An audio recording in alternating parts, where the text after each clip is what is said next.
I think everybody here knows me, but my name is Jeremy Tracy. I'm a holistic lifestyle coach and a professional life coach.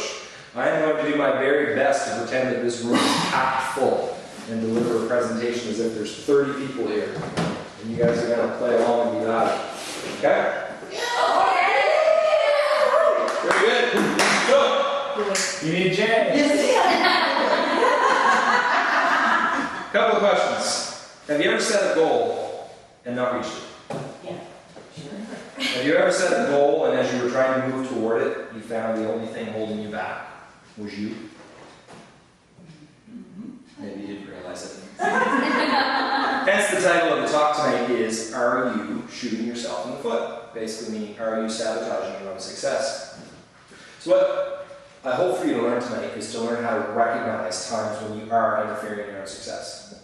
More importantly, I hope you learn how to stop doing that.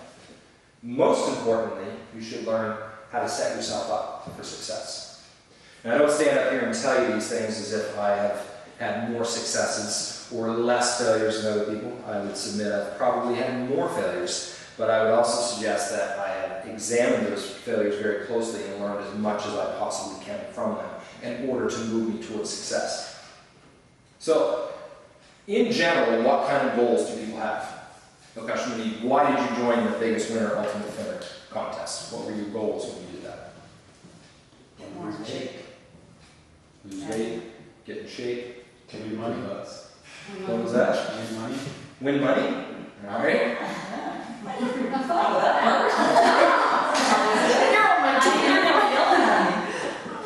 In my opinion and in my experience, most people's goals fall into three categories: health, wealth, and happiness.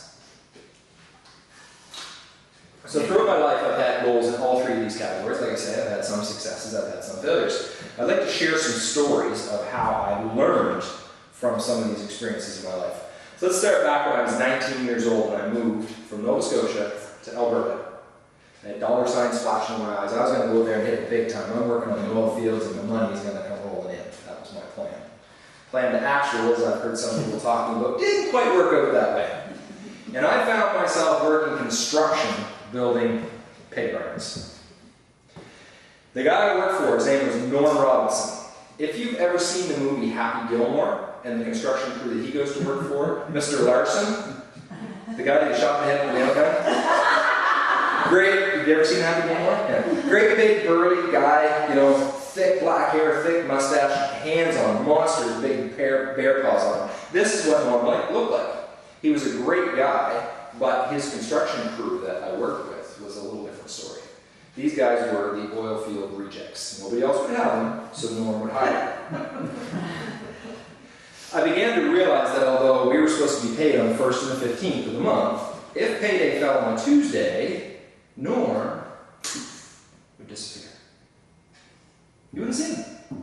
Eventually Friday, once everybody's good and upset, Norm would show up and he'd pay us. So finally one day I went to him and I was like, Norm, actually it was more like, Norm, payday was Tuesday, where's my money? And he said, Jeremy, if I had showed up and paid everybody on Tuesday, you would be working by yourself for the past 3 days because those guys would have enough money for a box of beer and a bag of weed. We wouldn't see them again until at least Monday. So this kind of paints a picture of the crew that I was working with. So it was around this... It's around this time in my life when I discovered personal development. And I'm reading books and I'm listening to courses and I'm all excited about this stuff. And I find myself sitting in coffee break with this crew and going, yeah, so I was listening to this tape last night and all about setting the goals. And I'd be met with... So these guys, their greatest goal or ambition was to get drunk that weekend or pick up at the bar. So one day, again, at the end of the day, I'm talking to Norm, I'm going, geez, I feel like I'm just wasting my breath talking to these guys about goals. And he looks at me and he says, Jeremy, it's hard to soar like an eagle when you're surrounded by turkeys.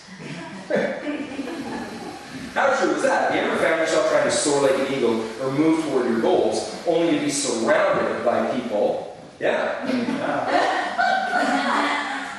Surrounded by people that are just completely not geared toward what you're working toward in your life.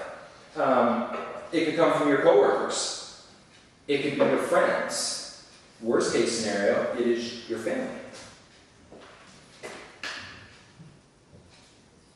The best way to recognize this is to start listening to the words of the people around you and make sure that they are congruent with what it is that you are working toward. I mean, why do people join the gym? Or why do people thrive off of the boot camps? We've had 50, 40, numbers in the 40s and 50s and get great feedback from these boot camps. Why are people enjoying them so much? Because you guys kick our butts. Different team. They're flying with the same eagles. Yeah. Yeah, birds of a feather flock together. Yeah. Birds of a feather flock together, exactly. Yeah, playing on the eagles and the crows analogy. So basically, don't tell Barney, but you can go buy gym equipment and put it in your basement. I think he even knows that. Oh, see that. Yeah. But people love to come to the gym, especially a gym like Pinnacle, because you get around like-minded people that are also moving toward the goals. That's why I love working here, is to be around other people that are at least have it in their head to move toward their goals. You can talk to people about your goals here, and you don't get met with that blank stare. What the hell is this guy talking about? Other people, and that really helps you move toward your goals.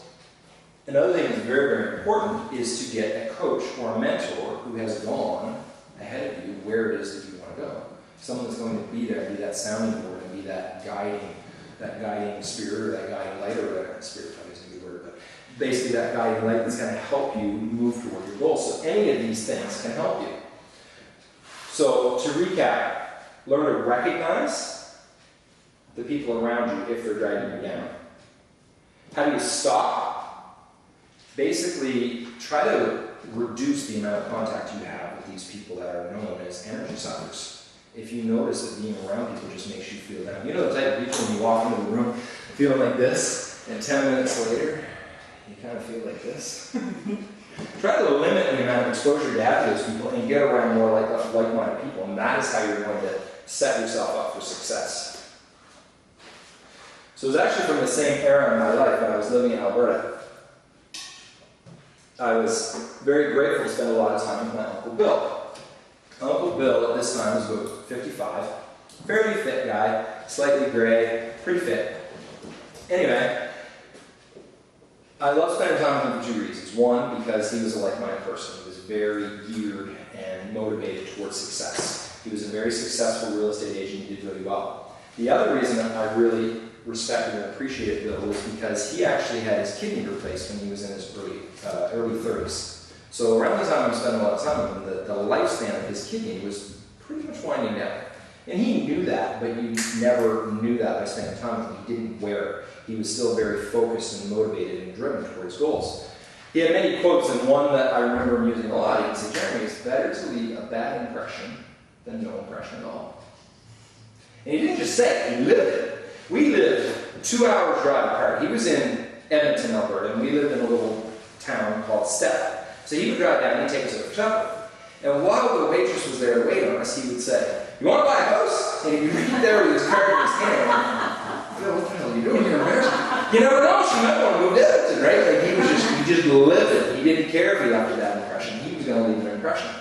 One of the things he would tell me about that he would do to drum up business, he would go to an apartment or a business complex and take the elevator to the top, and he'd have a stack of business cards, and he would walk down through the stairs, and anybody he met, he'd walk up, my name's Bill Wallace, and he'd pass him a card, if you ever want to buy a house, give me a call. And the guy's business, boom. I mean, he walked his talk, and I really respected that.